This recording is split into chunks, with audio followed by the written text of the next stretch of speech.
8টা, বিশেষ করে 8টার দিক দিয়ে বা 7:30টার দিক দিয়ে হঠাৎ করে ঢাকা বিশ্ববিদ্যালয়ে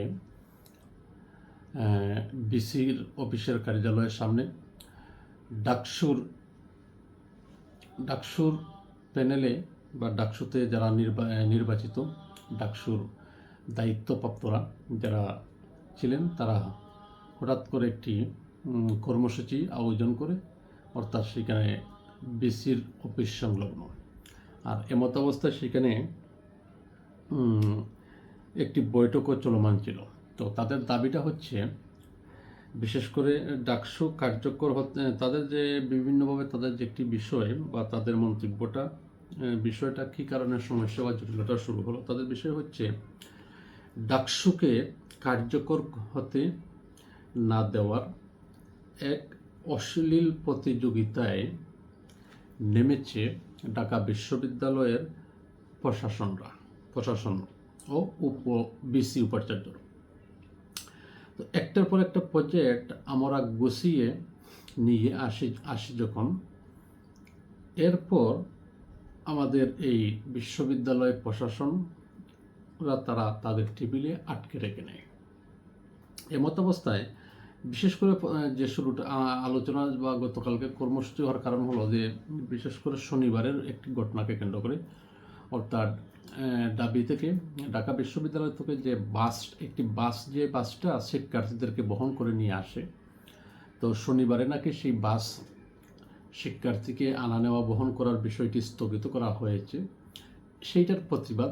এর পাশাপাশি তারা বেশ কিছু ডাকসুতে কিছু অনুদান সংক্রান্ত বিষয় নিয়ে এসেছে, আর সেই অনুদানের কার্যক্রমগুলোকে কাজ শুরু করার জন্য তারা বিশ্ববিদ্যালয়ের প্রশাসনের কাছে আবেদন করেছে, তারা যে অনুদানগুলো সেই অনুদানের দাবি জানিয়ে। আর এর মধ্যে বিশেষ করে ঢাকা বিশ্ববিদ্যালয়ের যে আমাদের কেন্দ্রীয় মসজিদটা রয়েছে, আসলে এই মসজিদটা দীর্ঘ বহু বছর ধরে, এক কথা বলা যায় বাংলাদেশের স্বাধীনতা পরবর্তী থেকে শুরু করে বর্তমান, আর এই মসজিদের বয়স দেখলাম প্রায় 65-এর মতন বয়স চলমান। এই মসজিদের বিভিন্ন কিছু বিষয়, নির্মাণাদি বা নির্মাণ কাজ, এসি সংক্রান্ত সহ সর্বক্ষেত্রে বিভিন্ন উন্নয়নমূলক কাজ ডাকসুর পক্ষ থেকে তারা নেওয়ার জন্য যে তারা উদ্যোগ নিয়েছিল, আর সেই উদ্যোগকে দাবি জানিয়ে ঢাকা বিশ্ববিদ্যালয়ের বিসি সহ প্রশাসনের সাথে তাদের যে একটি মনমালিন্য সৃষ্টি হয়। আর এর সাথে যে শনিবারে বাস শিক্ষার্থীদেরকে নিয়ে আসার বিষয়। তো এমত অবস্থায় তারা দাবিটা হচ্ছে যে ডাকসু তাদের শিক্ষার্থীদের দীর্ঘদিনের চাওয়া শনিবার, অর্থাৎ শনিবারে বাস যেন শিক্ষার্থীদেরকে আসা নেওয়া করে বহন করে, এই দাবিটি। তো সেটিও আজ আটকে দেওয়ার সুপারিশ করলেন বিশ্ববিদ্যালয়ের সম্মানিত ট্রেজারার মহোদয়গণ। এইভাবে বিষয়। তো তাদেরও মন্তব্য হলো যে ডাকসুকে ব্যর্থ প্রমাণ করার জন্য কি নির্লজ্জ চেষ্টা তাদের? কারণ একটাই, এই ডাকসু হচ্ছে একমাত্র, বিশেষ করে বাংলাদেশ স্বাধীনতা পরবর্তী বা ডাকসু প্রতিষ্ঠার পরবর্তীতে এবারের এই যে চলমান বর্তমানে যে ডাকসু কমিটিটা রয়েছে, এই কমিটিটা একটা সফলতা হিসেবে তারা দাবি করছে। আর বিশেষ করে শিবির নেতৃত্বাধীন এই ডাকসু প্যানেলের নির্বাচিতরা সংখ্যাগরিষ্ঠতা বেশি।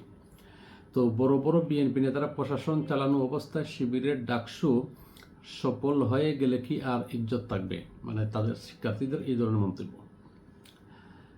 তো এই হচ্ছে বিশ্বজাত। পরিশেষে যখন বিশ্ববিদ্যালয়ে তারা প্রশাসনরা বা বিসি সহ কেউ যখন দাবি মেনে নেওয়ার মতন অবস্থা হয় নাই, তারা আন্দোলন চালিয়ে যাবে, কর্মসূচি দিবে।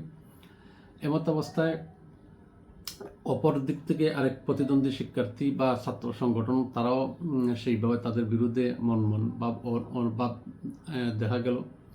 আবার তারা বিশ্ববিদ্যালয়ের প্রশাসনের সাথে তাদের একটি সম্পর্ক, ইন্ধন যোগানো, সব কিছু মিলিয়ে একটি অবস্থায় চলে যায়।